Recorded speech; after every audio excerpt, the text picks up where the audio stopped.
የመጀመሪያ ዓመት የበኒ ሳዕድ ጎሳ አባላት ወደ መካ መጥተው ነበር። ሁሉም ሕፃናት ሲከፋፈሉ ጡት አጥቢዎች ሁሉ እርሱን እምቢ አሉ፣ ብቻውን ቀሩ። የሚያነሳው ጠፋ። በድርጊታቸውም የሰማይ መላእክት ተቆጡ። የሰማዩ ደመና አንድ ጠብታም ቢሆን ከለከለ። በኒ ሳዕዶች ጋር ድርቅ ነገሰ። አንድ የደመና ቁራጭ ብቻ የሰማዩ መሃል ላይ አለ። በእርሶ ተፈትኗል። በሄዱበት ሁሉ የእርሶ ጥላ ይሆናል። ሰዎቹ በረሃብና ጥማት እየተንገላቱ ነበርና ዝናብን ለምንምን ተሰበሰቡ። እመቤት ሀሊማ ጉያዋ ውስጥ ከተተችው። በደረቷም ሀሩን ከፊቶ ትከላከል ነበር። ቁራጩ ደመና በእርሶ ፍቅር ተሸንፏል። ከእርሶ መለየትን አይሻም። ሀሊማ ጥብቃ ይዛዎታለች። በተበጣጠረ ጨርቅ በተቀደደ ማዚያ ውስጥ ኖት። አንድ ባህታዊ ያደፈ ልብሱን እንደለበሰ ተመለከቱ። ንጹሕ በሆነው ዓይኑ ውስጥ ሩቅን አየ። ባህታዊ የዝናብ ልመናውን ጥያቄውን ሁሉ ረሳ። እርሶ ግን አልረሱም። ቁራጩ ደመና በእርሶ እይታ ተማርኳል። ዓይኑ ወደ ሰማይ ተሰቅሎ ነበር። ሕይወታችን ወደ ሰማይ ለተሰቀለው ዓይኑ ፊዳ ይሁንና ቁራጩ ደመና በእርሶ እይታ ተማርኳል። እያደገ እየገዘፈ መጣ። በዓይኑ ሽፋሽፍት ስር አንድ ውሃ ጠብ አለ። ሰማዩ ቁጣውንና ሐዘኑን በማንባት አሳየ። ሰማዩ ያረገዘውን እንባ በሐዘን አፈሰሰ። አላሁ አክበር! ሰዎች ሲናፍቁት የነበረ ውሃ ይወርድ ጀመር። የሚገርመው አንድም ሰው በማን ምክንያት እንደዘነበ አያውቅም። እርስዎ ማን እንደሆኑ ማናቸውም አያውቁም። ዕድሜው 6 ደረሰ። ወደ መዲና ጉዞ ላይ ኖት። ከእናቱ ሀሊማ እና ኡሙ አይመን ጋር ሆነው የአባቶ ቀብር ሲደርሱ የቲም መሆኑን አወቁ። ነገ አብዋ በተባለው ቦታ እናቱን ሊያጡ ቀጠሮ ነበሩ። መካ ሲመለሱ እናቱን አጥተዋል። አያቱ አብዱል ሙጠሊብ ፍቅራቸው በረታ። የእርሶ ፍቅር ጠናባቸው።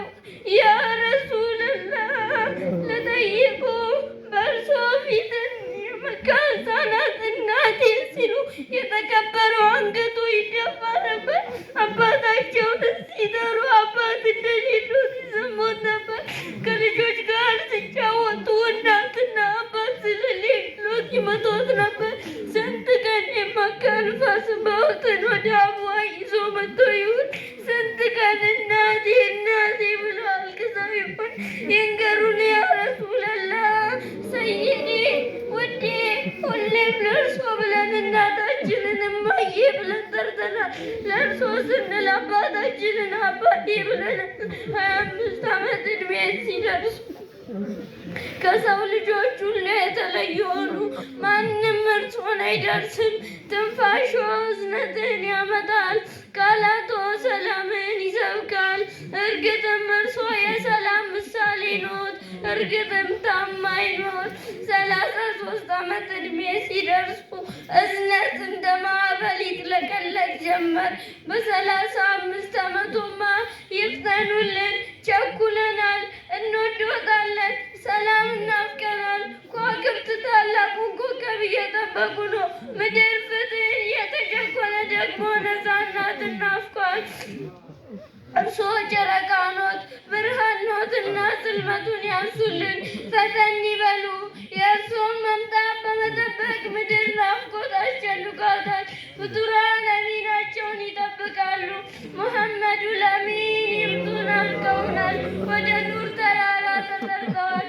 በ40 ዓመት ዕድሜው በኑር ተራራ ስር ሂራ ዋሻ ውስጥ ኖት። የናፈቀው ጅብሪል ከሰማያት ወረደ። በፍቅር እቅፉ ውስጥ ከተተው። ፍጡራን ሁሉ የሰላምን መምጣት በጉጉት ይጠብቃል። ፍጡራን ሁሉ አንቱን ለማየት ናፍቋል። እርስዎ በጽልመት ሌሊት ብርሃንን ፈንጥቀውልናል። እርስዎ እርግጥም ያለህ ነቢይ ኖት። እርግጥም ታማኝ ኖት። እርግጥም ታማኝ ኖት። እርግጥም ታማኝ ኖት፣ ቃላንቱ ማንም የላችሁ። 63 ዓመት ዕድሜ ሲደርሱ የላይኛው ጉጉት አመነጠጉ፣ ፍቅሩም በረታ። ብዙ ከሱፍ የተሰሩ ጫፉ ነጭ የሆነ ካፖርት ተደርበው ወደ ሰሃቦች ወጡ። ከመካከላቸው አንደኛው ተነስቶ የለበሱትን ይስጡኝ፣ ነፍሴና ቤተሰቤ ደርሶ ፊዳዩንና አሉት። እንደወደዱት እያወቀ ለምን ጠይቁ? ያለ ጥርጥር እምቢ እንደማይሉት እያወቀ እርሱም አውልቀው ሰጡት። የተቀደደውን ልብሱን ለብሰው ተመለሱ። እንደ ምርጫው ፈጣሪውን ሊገናኙ ሳምንት ብቻ ቀሩ። ብዙ ከሱፍ የተሰሩ ካፖርት ቢሰራሎትም አላህ እንዲለብሱት አልፈቀደም። ወደ ናፈቁት የላይኛው ዓለም ሄዱ። አሁን ሰማይ ከምድር በለጠች፣ በእርሶ ብቻ በሌላ ሳይሆን። በአቡ ሁረይራ የላኩልን መልእክት ደርሶናል። ከእኔ በኋላ እንዲህ የሚሉ ሰዎች ይመጣሉ። ገንዘባችንና ልጆቻችንን ሰውተን ነቢያችንን ባየን ብለውት የለ። ለአነስም ለወንድምና እህቶቹ ያሉትን ፍቅር ነግረውታል። እኔ ሳይብኝ ያመኑብኝ ወንድሞቼ ናፈቁኝ ብለውት የለ።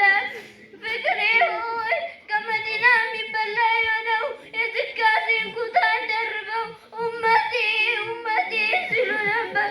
መካ ሆነው ለሰዎች ሁሉ ያን ያህል ዱዓ ያደረጉ ነቢይ ሆይ በጉልበታችን ተንበርክከን ያለ እዝነት በርሶ ይሁንቦ ብለን ገብተናል፣ ቃልም እንገባለን። ከጌታው ባመጡት መልእክት አምነናል፣ መልእክቶንም አድምጠናል፣ ለትእዛዙም ታዛዦች ነን። ያ ረሱለላህ አሁንም በ40 ዓመት ዕድሜ ሆኖታል። አሁንም የኡመቱ መሪ ኖት። ሁሌም እንወዶታለን፣ ሁሌም እንወዶታለን። ወሰላሙ አለይኩም ወራህመቱላሂ ወበረካቱ። አላሁ አክበር፣ አላሁ አክበር። ተማሪ አሚርን እናመሰግናለን። አላሁ አክበር።